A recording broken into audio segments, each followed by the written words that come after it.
So we're just back after a few days away, and it's a gorgeous day and it's a perfect day for a tour. It's a lot of this is new to me because as I say, we've been away for a few days and so much changes at this time of year, so it's so nice to be back and have a look around. So I'm going to start outside today for a change, and I've still got a lot of covers on. I am going to start taking some covers off today, but I'm not going to take a huge number off because we've still got things in here that will benefit from them. And right now it's not raining, and it's not been raining all month, and there's no rain in the forecast, and so there's not a lot of point taking the covers off. The main driver for me is always to get access to the rain because I'm running short of water now. I think I've only got maybe 1.5 cubic meters left, which might get me, that's probably only another 2 or 3 weeks in this weather. So overwintered onions, these are looking pretty good. I'm quite pleased with these. They're a bit behind some of the others, but I'm not really worried. I've got until the beginning of June before I replant this bed to the winter squash, and so I'm in no rush really, so they've got plenty of time. They won't be big onions when I harvest them, and we just don't care at all because by then we will run out of onions in the store, and any onions are good onions at that point. So here we've got garlic, that's all looking pretty good. All these interplants here are field beans. I've told you lots of times why I've got field beans and how I harvest those, so I won't dwell on that. And then down there we've got more onions and more onions, so plenty of onions this year. Lots of bed space available in autumn for us to plant up. And down here we've got, it's not our youngest spinach, but it's the youngest spinach that we're actively harvesting. It's Red Kitten. It's absolutely beautiful. It's our absolute favourite from a looks perspective, and taste is pretty good too. And then we've got some from the same batch that was just planted out without the protection of the cover. And bear in mind, this hasn't been harvested yet, and this has been harvested twice. Covers do make a big difference. So down here we've got perennial kale plants planted as annuals, looking a bit rough actually. I think they suffered in the really cold weather, but they'll spring back to life. Some little calabrese spares basically that are just stuck in here. Again, all this bed has to be harvested by June, so there's lots of field bean tops in here. As I said, lots of calabrese spares in here, and lots of perennial kale spares. Gooseberries are looking good. Plenty of little flowers on these. We don't have as many gooseberries now as we used to have because we moved quite a lot of them home just so that we can harvest them as snacks. We just took hardwood cuttings off these, and they're growing really nicely now actually. And in place of the gooseberries we put this bed in here, and this has got our purple sprouting broccoli in it at the moment, and we've been harvesting this now for 3 weeks I think, and we're actually really pleased with it. This is Claret. This is the one we normally grow just because it fills a gap in spring when we don't have any cauliflowers and we don't have any calabrese, although actually this year we do have calabrese, but that's not that usual. We normally have it in 2 or 3 weeks time. Just a few broad beans, most of the broad beans on Debbie's plot, and just more of this. Now you might think this is really small purple sprouting broccoli, and it is, and that's because all these plants were dug up off Jennie's plot and transplanted in here, and that knocked them back by at least, I would say, maybe as much as 6 weeks in terms of growth. And as a result, the amount of flower head that they can support is quite limited. This is the youngest spinach that I've got on the allotment, and it's growing really slow because it's not got any cover. We've had frost every night, Well, those are over now, and so it should really pick up. So then just down here we've got basically next to nothing, just a bit of spinach interplanted with field beans, and again this has been grown without cover, so it's all really not growing very much, but we don't really mind because we've got masses of food at the moment. I think we're harvesting about £200 a week in value, UK pounds. So then in here we've got onions from sets. Let's take a quick look. So these are all just starting to spring up, which is really nice to see, because when I went away there was pretty much no sign of these. So yeah, these are all Red Baron onion sets, I think, and maybe Red Fen. So these are my onions, or one of the beds of onions planted from seed, and they don't look too bad, but they don't look fantastic.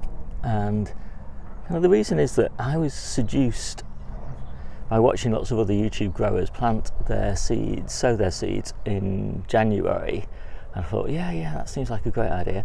So anyway, I tried that, and I normally do them in February, and to be honest I think February is better because these were ready for planting out too early. I planted them out, they've done okay. I'm not unhappy with them, but to be honest I could have planted them on the 10th of April when I normally do, if I'd put them in February, and they would have done just as well as this. So that extra month was really a waste of time, apart from I used up spare space on the windowsills under the grow lights. So maybe I'll do it again, but there's no need to do it. So this is a similar bed of onions, same varieties, Red Baron, Red Fen, but this is in a little cold frame. The lid will come off fairly soon, but the growth is much, 2 or 3 weeks further on perhaps than the ones that were just grown under that fleece. Plants are looking much healthier. I love these perennial beds. This one is elephant garlic interplanted with strawberries, and these are ever-bearing strawberry and trees. We've got apple trees which are now just coming into flower, cherry tree which is looking pretty nice, and another apple tree. Now I do a lot of early brassicas, basically because we like to eat brassicas, and so if you don't do them early then you don't eat very many of them.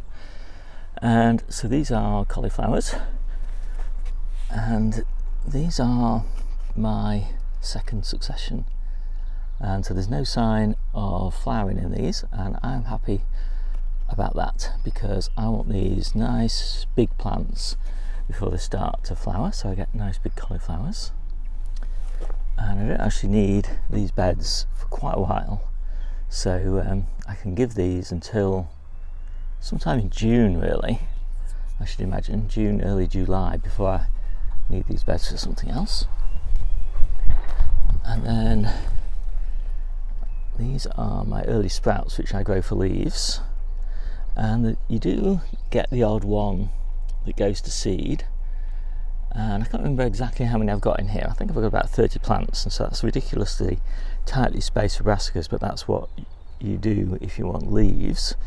And I won't get any sprouts to speak of on these, no, not very many anyway, but these are basically a spring and summer crop, so these are ready for harvesting now. And as I said, a few go to seed just because some plants just end up being under a little bit more stress than others probably, and those are the ones that go to seed, and then the others are just fine. This is one of our other kind of staples at this time of year. So this is a perennial kale, and you can see this is really lush, and this is the best, the biggest advantage of growing perennial kales.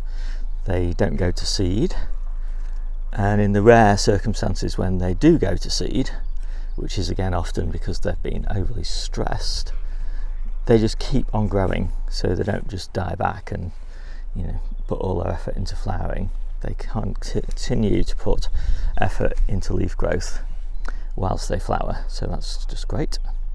And then I've got 2 more spinach beds here, which are not really far away from going to seed, so it's nice that I've got lots of other spinach coming on. And these are the other 2 spinach beds, and the eagle-eyed amongst you will see that these are not spinach leaves. These are turnips, because I've interplanted the spinach with turnips, and the turnips are coming on beautifully, and they will just take over from the spinach. I'll just twist the spinach out soon. It's probably only got 2 weeks of life left in it, but for now I am getting quite a nice spinach crop underneath these turnips, so all is good there. And it's just really nice to interplant in this way, because you just don't have any dead time in the bed. And one of the things I hate is just a bed full of spinach going to seed and looking horrible with horrible quality leaves and nothing else growing in it to replace it. Especially because these beds all have to be harvested by late May, because these beds are where all the peppers go.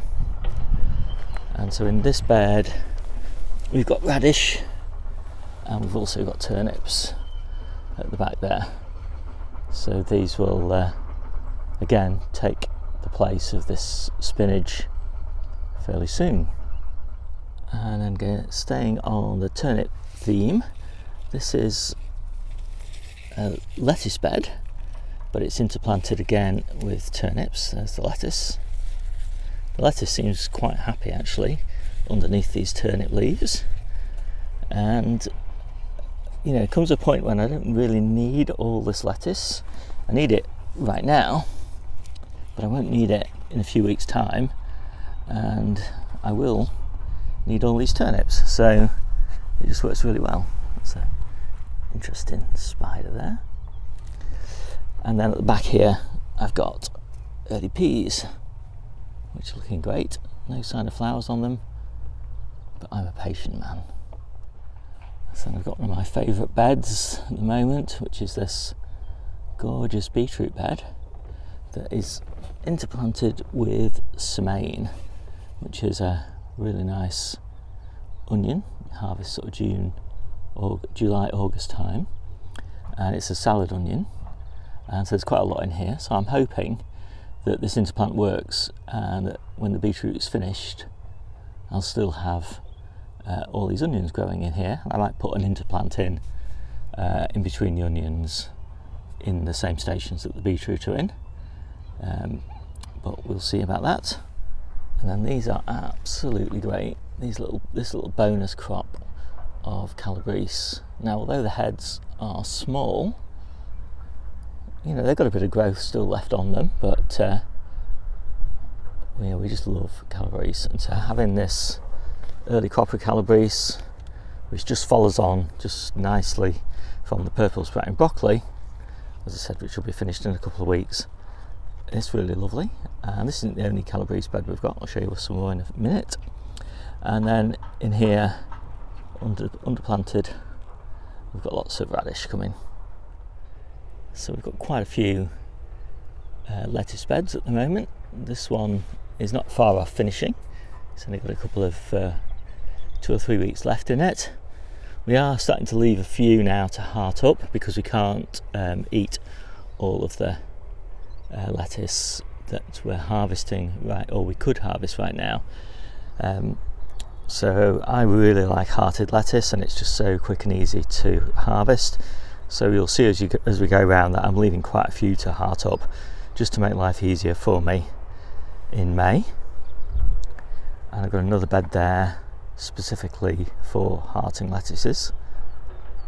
And I actually lost all but those two to cutworms. Unfortunately I had some spares, so I've replanted them, and they're not that far behind, so it's not been a big disaster. And so we've got asparagus now. We haven't harvested any yet. Won't be very long though now. These are all looking really good. So there's loads pushing up. And it always frustrated me though that in this bed I'd got this kind of, so the asparagus are kind of down here and down here. I had this gap down the centre, and so I had this thought that I could plant spring onions down the centre, and they seem to be doing great. And I'm hopeful really that these spring onions will be harvested before I need to leave the asparagus to grow on, and so they won't get in the way, or they won't get shaded out by the asparagus at all. So I think that has worked, seems to have worked so far really well. So this is one of the few beds that is pretty much finished now. So I left these turnips in to flower because they just look so beautiful, and we did harvest some of them, but most of them just went to seed. And again, that doesn't matter because turnips have really lovely greens, which we harvested, and have lovely florets that we harvested, and we've still got some kales which we interplanted in here that are looking okay. So this has been a very productive bed. We weren't really sure about this planting scheme last year, but we're pretty happy with it now. I'm taking this top off today.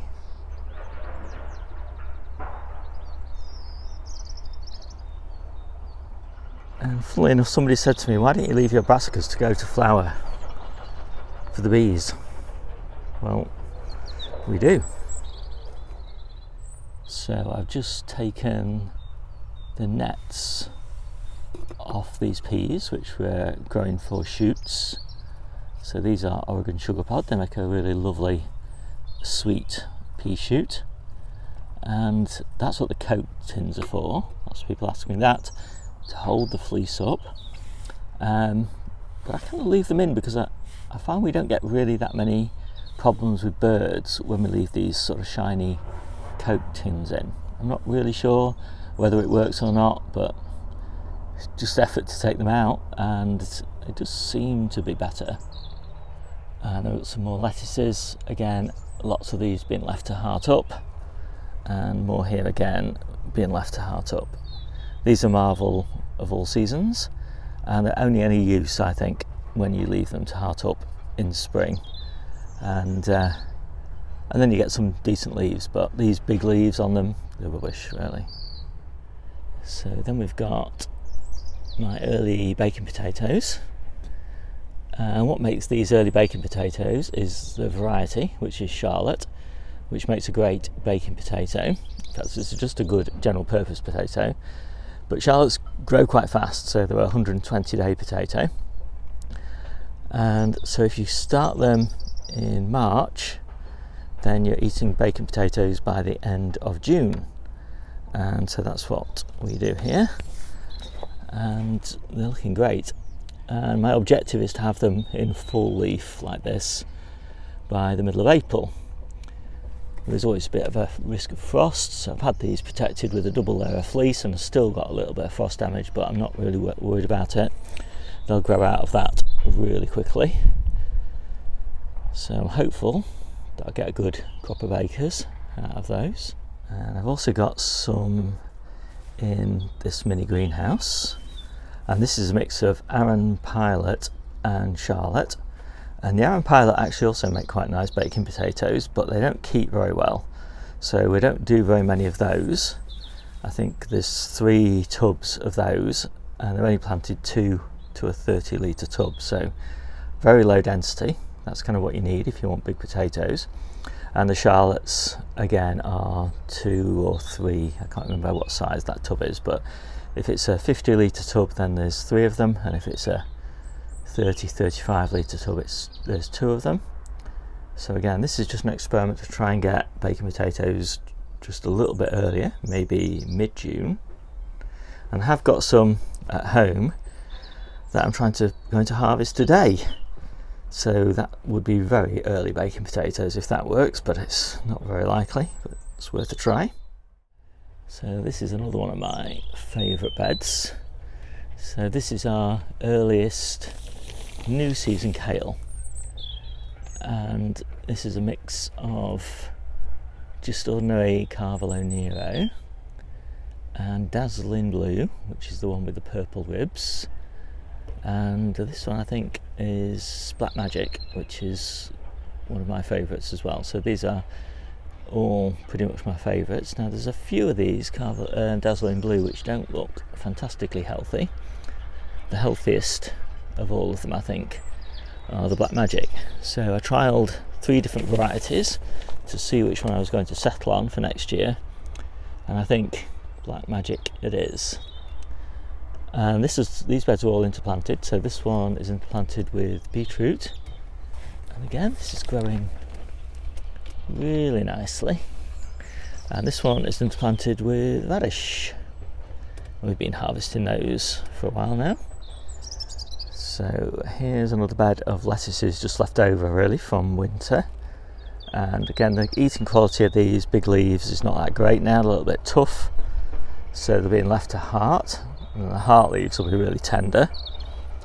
And lots of really nice big spring onions. So these will be used in cooking in place of main crop onions, because we're running really low on main crop onions now. So basically we just start harvesting the biggest of the spring onions. So here's one of last year's kale beds. It's just starting to flower now. We're just leaving it to flower. We don't need the bed for a couple of weeks, and there's not a lot of good eating really on this now. We do take a few still of this rapini. We do still take some of these little tiny leaves, the better quality ones. They're still quite nice. The green curly kale leaves are getting a little bit tough now, but they're just about okay. But to be honest, we've got a lot of really nice brassica leaves back at home in the kitchen garden, so that's really our focus right now rather than these. And of course within a week or so we'll start harvesting the kales, the new season ones that I just showed you. Here's my second early strawberries. None of these are flowering yet, and these are interplanted with garlics. We always seem to get better garlic when we interplant it with strawberries. I think maybe it's because we give it such a lot of space and it doesn't seem to interfere with the strawberries, and the strawberries don't seem to interfere with it.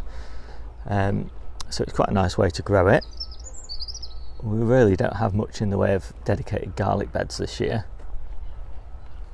All of it is interplanted with something. And then just underneath here we've got some spring cabbages, which will probably get harvested for spring greens because we need this bed for parsnips pretty soon. And then these are the last of the carrots. So I think we've got 2 weeks supply of carrots there, but I'm kind of hopeful we'll have a succession ready. We've got a few tubs of carrots in the Polytunnel sown in October, and they're looking pretty good. And I've got some carrots outside, I'll show you those in a minute. And we're starting to put a few summer crops in the Polytunnel. So we've got some early French beans, and I do put fleece around these if frost threatens.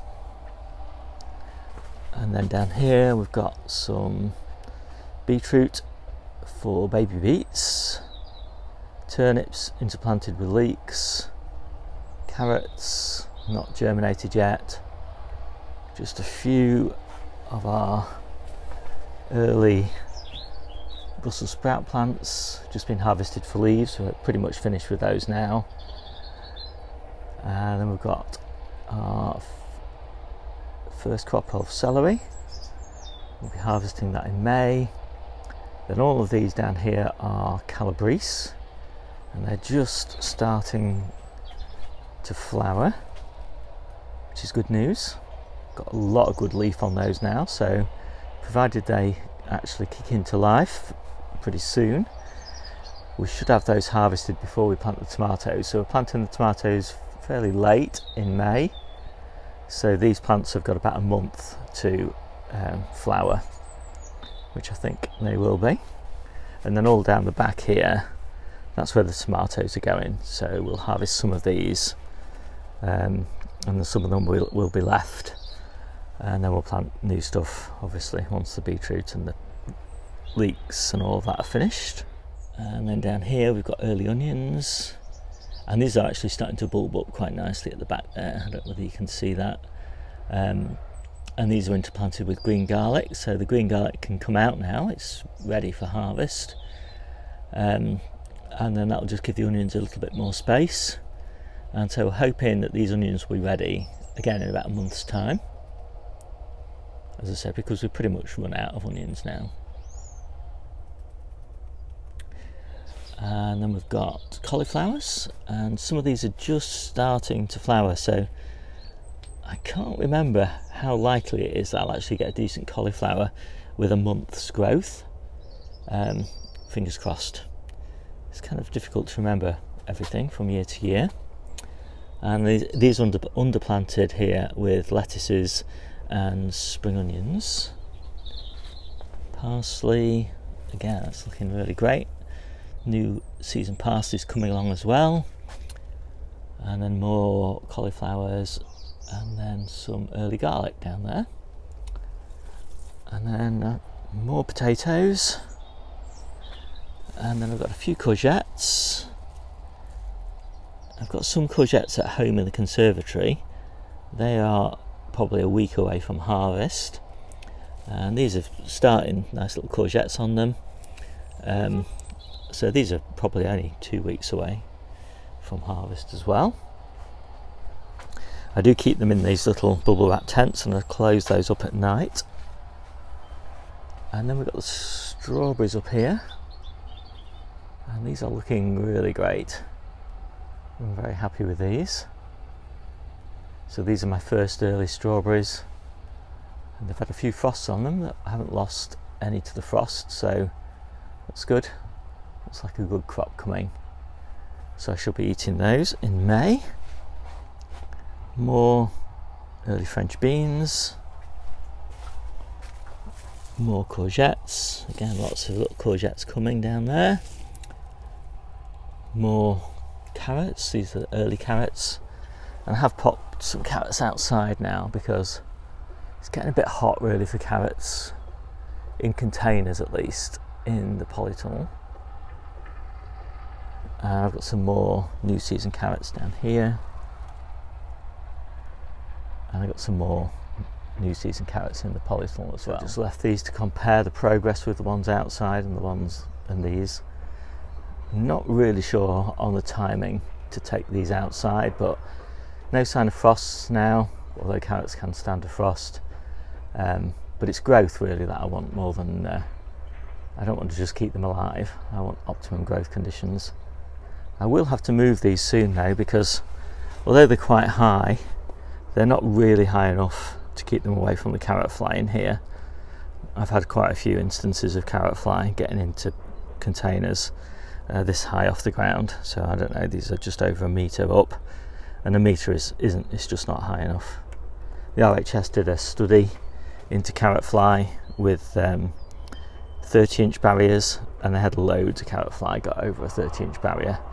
And as I said, I've tried them about 1.5 meters up and have had plenty of carrot fly that high. So that's why they're down there about 5 foot off the ground, and I'm hoping that that's high enough. So I'm also trying a little experiment with carrots in these hanging baskets, and it's kind of a crazy experiment really. I mean, I'm not expecting it to work, but the reason I'm doing it is that I do have a lot of hanging baskets that come free in sort of August time when all of these strawberries are finished, and I was thinking, what can I put in them that I really like? And I really like tender salad carrots in sort of November, December time. So I thought, well, if I fill all these with little carrots, that'll be great. I'll harvest one a week. I'll have them all the way through winter. So anyway, we'll see. So in my other little perennial border, lots of flowers coming. Loads and loads of buds on my cherry tree. And these perennial kales really suffered in the big freeze that we had a couple of months ago. and as a result I'm taking them out, and so I'm just planting new plants at the bottom of them. I'll leave the roots in, I'll just saw them off, and I'm just taking cuttings off these and giving those away, but only to members of my channel. Membership details are available in the description. Pear tree, it's looking quite nice. Plum tree, no sign at all of flowers on this, and so I really don't know what's happening with it.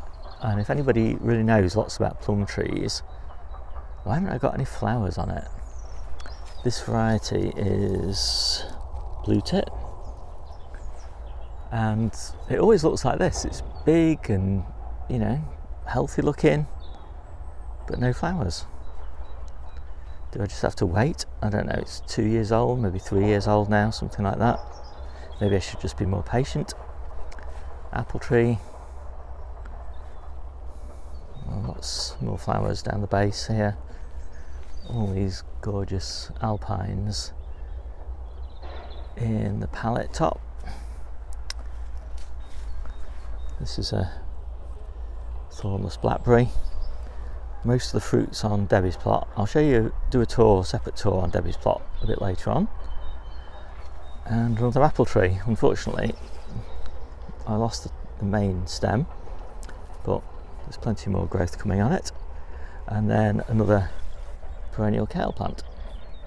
So I hope you like this quick video. My name's Steve, this is the Seaside Kitchen Garden and Allotment channel, and I'll see you soon.